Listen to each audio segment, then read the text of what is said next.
Welcome to video 3 of the Pasta Mesh series. This is just a quick C# supplementary video, just in case you're using Rhino 8 and have had any trouble using the scripting components. If you hadn't had any troubles writing code in the scripting components, then you can probably skip this video, but if you have, maybe this video can help. So right now I have the Grasshopper script that we created in the last video that I wrote in Rhino 7. I have it open here in Rhino 8, and you can see that this C# scripting component has a little old tag on it. So let's take the code from inside that scripting component and put it into a scripting component that comes with the Grasshopper in Rhino 8. So I'm going to double click and type script. Instead of C#, you type script here. And if this says Python, then go to these 3 dots and pick C#. But since I've been choosing C#, this I think assumes I'm going to click C# again, so it makes it available here. So once I've clicked C#, then it opens a scripting environment here.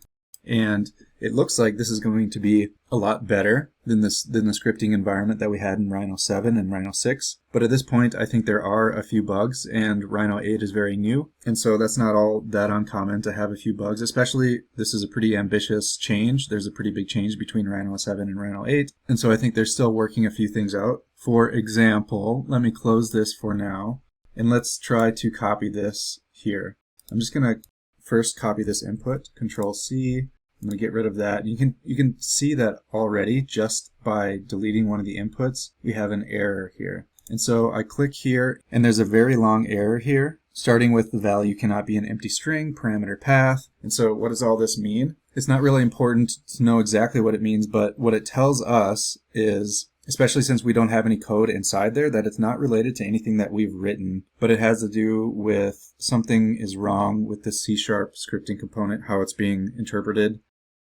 And so to fix this, we need to actually go into Rhino over here and type something into our command prompt in Rhino. And this is a solution that someone stumbled upon and posted on the Grasshopper discussion forum. So what you'll need to do, if you have this error, not everybody does, but if you do, type in Grasshopper developer settings, go down to this one, Grasshopper developer settings, and then make sure that memory load.gha assemblies is unchecked. And so this might be an issue in other cases when we need that to be checked. And so hopefully they fix this pretty soon. But for now, if you have that checked, you need to uncheck it. And so chances are, if you're new to Grasshopper, you won't have had this checked anyways. You wouldn't have need to have checked it before in a previous version of Rhino. So that might be the case, that if you're new to Grasshopper, this won't be a problem. But just in case, check to make sure that's unchecked.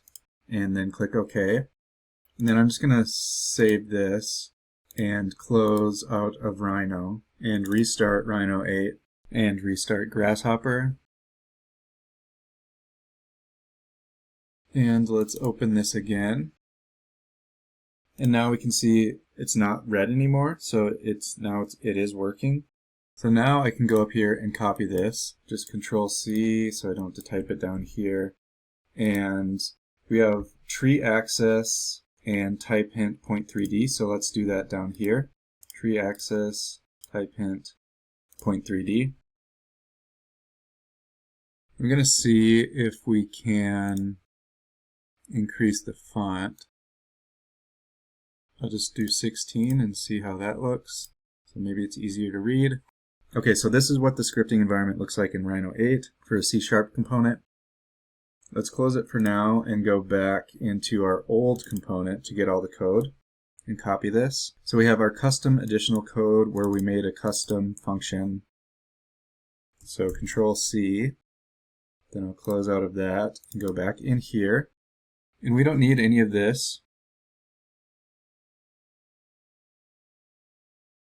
This is the area that is the main script that's going to run every time this component runs. Everything that's inside here. And then anything we write outside of this function is just like the custom additional code. So I can just hit Control V to put our custom function outside of this run script function. And then we can run this custom function, copy that right here. That can be our output. Instead of a capital A, we have a lowercase a is our output, and then create mesh from tree. And we just need one input. And that's coming in here. So that should work. Let's test it by clicking play, and it didn't give us an error. I'm going to hide this, and let's plug this in, and it is working. So we can close this, and that's basically it. So this works. There are some other issues, and I'll make a very quick tutorial that covers those.